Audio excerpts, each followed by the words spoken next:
শান্তি চুক্তির বিষয়ে আলোচনা সমালোচনার মাঝেই 4 দিনের মধ্যে দ্বিতীয় দফায় ইউক্রেনের রাজধানী কিভ ও এর আশপাশের এলাকায় বড় ধরনের প্রাণঘাতী ড্রোন ও ক্ষেপণাস্ত্র হামলা চালিয়েছে রাশিয়া। শুক্রবার দিবাগত রাতের এই হামলায় কয়েক ডজন ক্রুজ ও ব্যালিস্টিক ক্ষেপণাস্ত্রের পাশাপাশি 5 শতাধিক ড্রোন ব্যবহার করা হয়েছে বলে অভিযোগ করেছেন ইউক্রেনের প্রতিরক্ষা মন্ত্রী আন্দ্রি সিবিহা।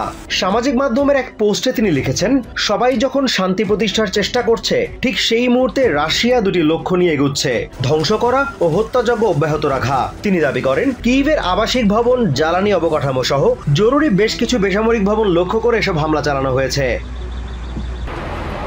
এদিকে কিভের মিলিটারি অ্যাডমিনিস্ট্রেশনের প্রধান তিমুর তাকাচেঙ্কো জানিয়েছেন, কিভ ও আশপাশের এলাকার অন্তত 6টি অবস্থানে হামলা চালানো হয়েছে। এই হামলায় বেশ কয়েকটি আবাসিক ভবনে অগ্নিকাণ্ডে হতাহতের ঘটনা ঘটেছে। কিভের ক্ষতিগ্রস্ত বাসিন্দাদের অভিযোগ, জেলেন্সকি সরকারকে ওয়াশিংটনের প্রস্তাব মেনে নিতে বাধ্য করতেই মস্কো চলমান আলোচনার মাঝেই হামলার তীব্রতা বাড়িয়েছে।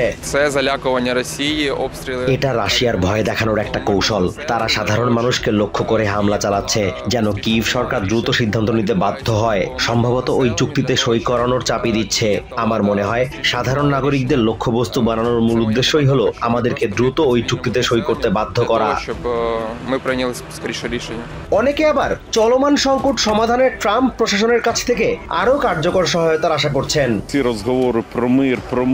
শান্তি চুক্তি নিয়ে আলোচনা পুতিনকে যেন আবার নতুন শক্তি জুগিয়েছে। তিনি বুঝে গেছেন যে কেউ না কেউ তার সঙ্গে কোনো সমঝোতায় যেতে চায় বা তাকে তুষ্ট করতে চাইছে। আমি আমেরিকার সহায়তার দিকেই তাকিয়ে আছি। আমেরিকা এক বিশাল ও শক্তিশালী দেশ। এখন সময় এসেছে তারা তাদের শক্তি ও সামর্থ্যের পরিচয় দিক এবং পুতিনকে একটু সাহায্য করে দেখাক। অন্যদিকে একই রাতে রাশিয়ার ক্রাসনোদার অঞ্চলের একটি তেল শোধনাগারে ইউক্রেনিয়ান হামলায় আগুন লেগে ক্ষয়ক্ষতি হয়েছে। তবে মস্কোর দাবি, এ রাতে তারা ইউক্রেনের 103টি ড্রোন ভূপাতিত করেছে, যার একটির ধ্বংসাবশেষ পরেই শোধনাগারটিতে আগুন লাগে।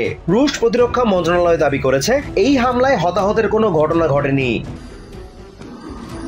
Azimur Rashid Kanak, TVN 24 news desk.